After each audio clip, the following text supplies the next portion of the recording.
বন্ধুরা, জামাই ষষ্ঠী স্পেশাল আজকে আমাদের বাড়ির মেনু। সব জামাইদের জানাই অনেক অনেক ভালোবাসা।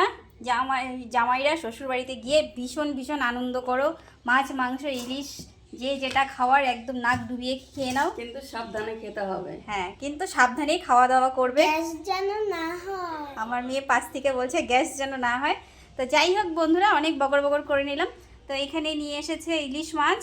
ফ্রেন্ডস, এটা বলো তো পিঙ্ক কালার। হ্যাঁ বলছি, দাঁড়াও বাবা। আর এটা হচ্ছে কি মাছ মা? এটা বড়লি মাছ। বোড়ালি মাছ, আর হচ্ছে চিংড়ি মাছ আর কাতল মাছ। যেহেতু আমার মেয়ে ইলিশ মাছ খাবে না, ছোট মাছও খেতে পারে না। আর এটা আছে পাঁচ শাক সেদ্ধ করে নিয়েছে, এটা হবে ভাজা।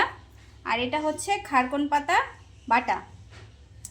আর যার জন্য নিয়েছে ইলিশ মাছটা করবে মা সর্ষে বাটা দিয়ে, সর্ষেটা বেটে একদম ছেঁকে নিয়েছে, যেহেতু পেট ব্যথা যেন না হয়, যার জন্য ছেঁকে নিয়েছে। সুন্দর একটা লে হয়েছে। তো বন্ধুরা সঙ্গে থাকো, দেখতে থাকো। আজকে আমাদের বাড়ির এই হচ্ছে মেনু। আমরা এবার ষষ্ঠীতে যেতে পারলাম না, কিছু একটু সমস্যা হয়ে গেছে, যার জন্য যেতে পারছি না। আমার হাজব্যান্ডের ছুটি পাইনিও, তো যার জন্য যেতে পারিনি। তো বাড়িতেই খাওয়া দাওয়া করছি। তোমরা কে কী খাচ্ছ অবশ্যই কমেন্টে জানিও, আর আমার সঙ্গে থাকো, দেখতে থাকো। দেখো বন্ধুরা, মা দিয়ে দিয়েছে খানকন পাতা কড়াইয়ের মধ্যে। এটা এখন সেদ্ধ করবে, সেদ্ধ করে ভেজে বাটা হবে না? রসুন, কালো জিরা, লঙ্কা। আচ্ছা, যখন যেটা দিবা তখন আমি সেটা শেয়ার করছি। তো এখন সেদ্ধটা করে নাও। দেখো বন্ধুরা, কি সুন্দর শাকটা সেদ্ধ হয়ে গেছে, পুরো সবুজ। লঙ্কা দিয়ে দিয়েছি, এবার আমি রসুন আর একটু পেঁয়াজ দিয়ে দিচ্ছি। এটাও সেদ্ধ হয়ে একদম ভাজা ভাজা হয়ে যাবে। ঠিক আছে, সঙ্গে থাকো। দেখো বন্ধুরা, শাকটা ভাজা হয়ে এসছে। এখন মা দিয়ে দিচ্ছে সামান্য একটু তেল। শাক বলতে খারকন পাতা। হ্যাঁ, কাকন পাতা বলছিলাম। যাই হোক, আগে আমার দিদিমা যখন এই বাটাটা করতো, তেল ছাড়া বাটা করতো। এখন আমাদের তো একটু দিতেই লাগে, যেন সামান্য একটু দিলাম, আর একটু কালো জিরা দিয়ে দিলাম। বাটা যেহেতু হবে, সুন্দর একটা গন্ধ হবে কালো জিরাতে। দেখো বন্ধুরা, তেল গরম হয়ে গেছে। এখন মা কালো জিরে, শুকনো লঙ্কা ফোড়ন দিয়ে দিচ্ছে, আর দিয়ে দিচ্ছে রসুন। আর মা পাঁচ শাক যেটা সেদ্ধ করে রেখেছিল সেটা এখন ভেজে নেবে। দেখো বন্ধুরা, সব কিছু ভাজা হয়ে গেছে। পেঁয়াজ রসুন যেটাই দিয়েছে সবই তো দেখালাম। এখন হচ্ছে পাঁচ শাকটা ভেজে নেবে। এখন বন্ধুরা একটু মা নুন দিয়ে দিল, সেদ্ধ করার সময় অল্প দিয়েছিল, তাই এখন হালকা একটু দিয়ে দিয়েছে। বন্ধুরা, শাক ভাজা একদম কমপ্লিট, এখন নামিয়ে নিবে। শাক ভাজাটা হয়ে গেছে, কি সুন্দর হয়েছে দেখো। এখন মা ইলিশ মাছটা ভাজবে, একদম হালকা করে ভেজে তুলে নিবে সব।